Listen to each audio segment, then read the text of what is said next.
Daniel की पुस्तक उसके 6 अध्याय का 10 पद यदि हम पढ़ते हैं, राजा दारा ने ये आज्ञा पत्र पर साइन किया, जो कोई राजा को छोड़कर दूसरे ईश्वर से, दूसरे देवताओं से प्रार्थना करेगा उसे सिंह की मांद में डाल दिया जाएगा।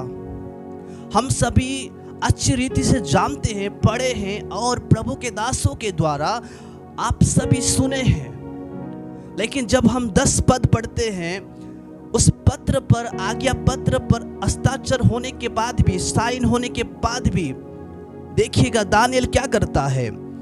10 पद, जब दानियल को मालूम हुआ कि उस पत्र पर हस्ताक्षर किया गया है, तब वह अपने घर में गया, जिसकी उपरोटी कोठरी की खिड़कियां यरूशलेम की ओर खुली रहती थी, और अपनी रीति के अनुसार जैसा वह दिन में 3 बार अपने परमेश्वर के सामने घुटने टेक कर प्रार्थना और धन्यवाद करता था, वैसा ही तब भी करता रहा।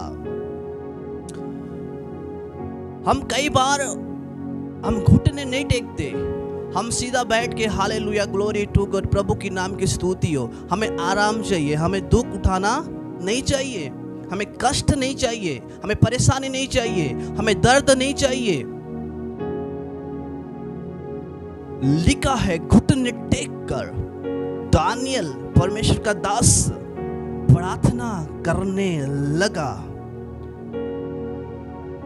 दानियल को मालूम है कि यदि मैं प्रार्थना करूंगा मुझे सिंह की मांद में डाल दिया जाएगा, लेकिन फिर भी वह प्रार्थना करता रहा।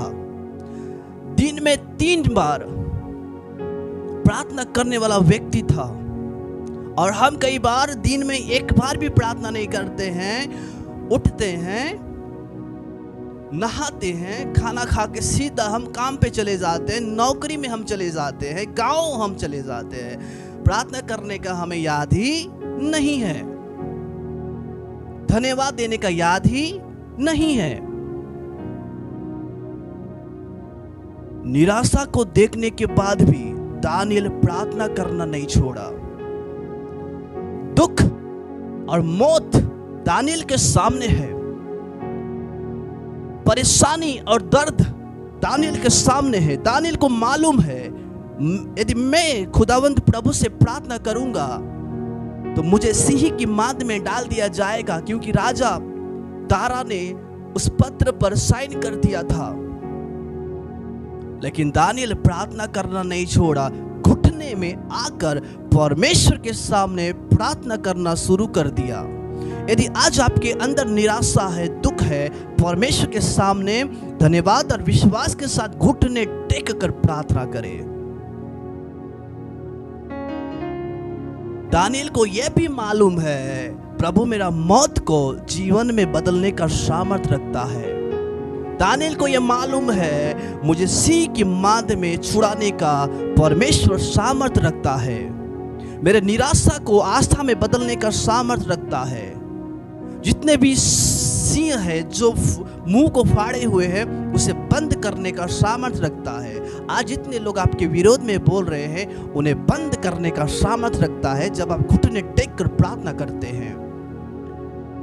प्रभु ने बहुत बड़ा महिमा उस जगह में किया, उस दानियल का दुख को आनंद में बदल दिया, और प्रभु ने उस गड्ढे से, सिंह की उस मांद से प्रभु ने बाहर निकाला। जब आप घुटने टेक कर प्रार्थना करेंगे आप निराशा से बाहर निकलेंगे।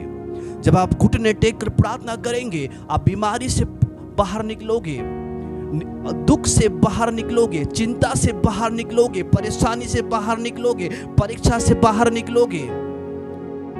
विश्वास के साथ प्रार्थना करें। जब मैं और आप परमेश्वर के सम्मुख जाते हैं, विश्वास के साथ जाए और विश्वास के साथ क्या करें? प्रार्थना करें। लिखा है इब्रानियों की पत्री 11 अध्याय का 6 पद में, और विश्वास बिना उससे प्रभु को प्रसन्न करना अनहोना है, मुश्किल है, क्योंकि परमेश्वर के पास आने वाले को परमेश्वर से प्रार्थना करने वाले को विश्वास करना चाहिए कि वह है, क्योंकि लिखा है जहां 2 या 3 जन भी इकट्ठे होते हैं उसी बीच में प्रभु की उपस्थिति होती है।